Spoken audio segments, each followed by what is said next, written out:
नमस्कार दोस्तों। दुनिया के कई लोग भूत पिशाच पर विश्वास करते हैं तो कई लोग महज इसे वहम मानते हैं, मगर ये ऐसी सच्ची कहानी है जिसे सुनकर आपको भी आत्माओं पर यकीन होने लगेगा। यह कहानी इसलिए भी अहम है क्योंकि यह उस देश की है जहां विज्ञान पर और तर्क पर विश्वास किया जाता है, जहां पर अंधविश्वास के लिए कोई जगह नहीं। कहानी है एनालिसिस मिशेल की। उनका जन्म जर्मनी के बवारिया शहर में 21 सितंबर 1952 को हुआ था। परिवार ईसाई धर्म से ताल्लुक रखता था। वे लोग धर्म को लेकर बेहद कट्टर थे। वे ईश्वर को मानते और अपने धर्म का प्रचार करते थे। परिवार वालों को देखकर एनालिस ने भी यही सोचा था कि वह बड़े होकर अपने धर्म का प्रचार करेंगी, मगर किस्मत को कुछ और ही मंजूर था। जब एनालिस 16 साल की हुई तो वह टेम्पोरल लोब एपिलेप्सी नाम की बीमारी का शिकार हो गई। इस बीमारी में मरीज न सिर्फ अपनी याददाश्त खोने लगता है, बल्कि उसका अपना शरीर भी उसके कंट्रोल में नहीं रहता। एनालिस के परिवार ने उसे सबसे पहले अपने गुरु को दिखाया। जब गुरु इस बीमारी को ठीक करने में नाकामयाब रहे तो परिवार एनालिस को डॉक्टर के पास ले गया, मगर 5 साल तक के लंबे ट्रीटमेंट के बावजूद एनालिस ठीक नहीं हो पाई। बच्ची की तबीयत दिन ब दिन खराब होती जा रही थी। वह अजीबोगरीब हरकतें करती, जिसे देखकर परिवार और परेशान हो गया। फिर उन्होंने ये समझ लिया कि उनकी बेटी को कोई बीमारी नहीं, उनके अंदर किसी भूत प्रेत का वास हो गया है। इसके बाद एनालिसिस के माता पिता ने सोचा कि इसे चर्च में किसी पादरी को दिखाना चाहिए। उससे पहले उन्होंने एस्ट्रो ओड नामक शख्स को घर बुलाया, जो उनकी जान पहचान का था। एस्ट्रो ने देखा कि एनालिस फर्श पर पड़ी हुई है। जैसे ही एनालिस ने एस्ट्रो को देखा तो फर्श पर ही पेशाब कर दिया और उसे चाटने लगी। इसके बाद वह पास पड़े कोयले के टुकड़े को खाने लगी। इस दौरान एस्ट्रो ने नोट किया कि एनालिस के चेहरे पर एक अजीब सी हंसी है। वह न खुलकर हंसती है और न खुलकर रोती है। वह एक ही एक्सप्रेशन देती है, वो भी अजीब सी हल्की हंसी का। वह तुरंत समझ गया कि एनालिस के अंदर किसी शैतानी आत्मा का वास है। एस्ट्रो ने एनालिस के माता पिता को सलाह दी कि एनालिस का झाड़ फूक या तंत्र मंत्र से इलाज करवाना चाहिए। एनालिस के माता पिता ने एस्ट्रो की बात मान ली। इसके बाद 2 पादरियों ने पहली बार एनालिस पर तंत्र मंत्र की क्रिया की।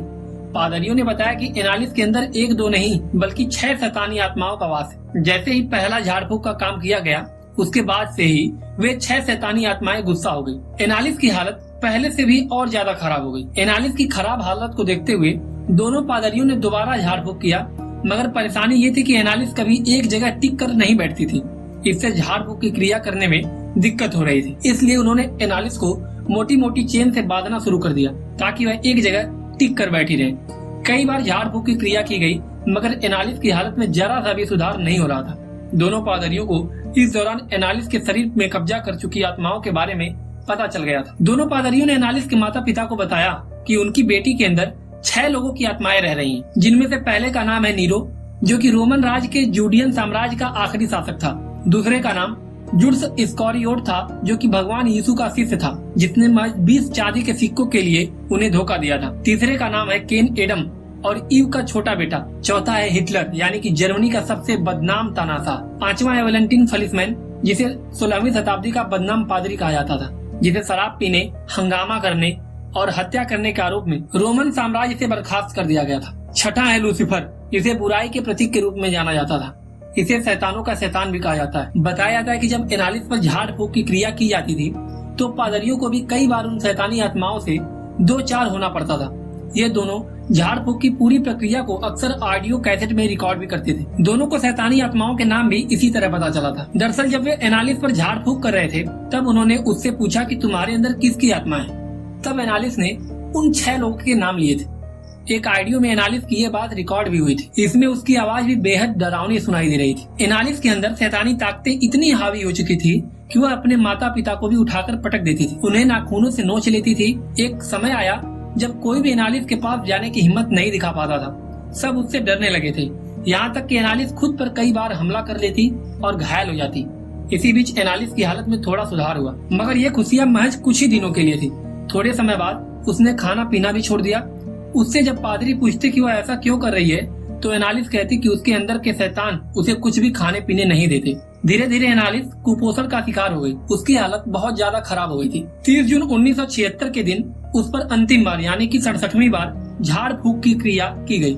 इस दौरान एनालिस ने कहा कि वह अब थक चुकी है, अब उसे इस शरीर से छुटकारा पाना है बस। फिर 1 जुलाई 1976 की सुबह एनालिस की मौत हो गई। उस समय वह महज 23 साल की थी। इसके बाद जब एनालिस का पोस्टमार्टम किया गया तो पता चला कि उसकी मौत कुपोषण का शिकार होने की वजह से हुई। फिर डॉक्टर्स ने उन पादरियों पर एनालिस के माता पिता को गुमराह करने का आरोप लगाया। डॉक्टर ने कहा कि यदि समय रहते एनालिस को मेडिकल ट्रीटमेंट दिया जाता तो वह बच जाती। अब सच क्या है, इस बारे में किसी के पास सही जवाब नहीं है दोस्तों। मगर इस कहानी को लेकर आपकी क्या राय है, अपनी राय कमेंट बॉक्स में जरूर बताएं। मिलते हैं आपसे अगली वीडियो में।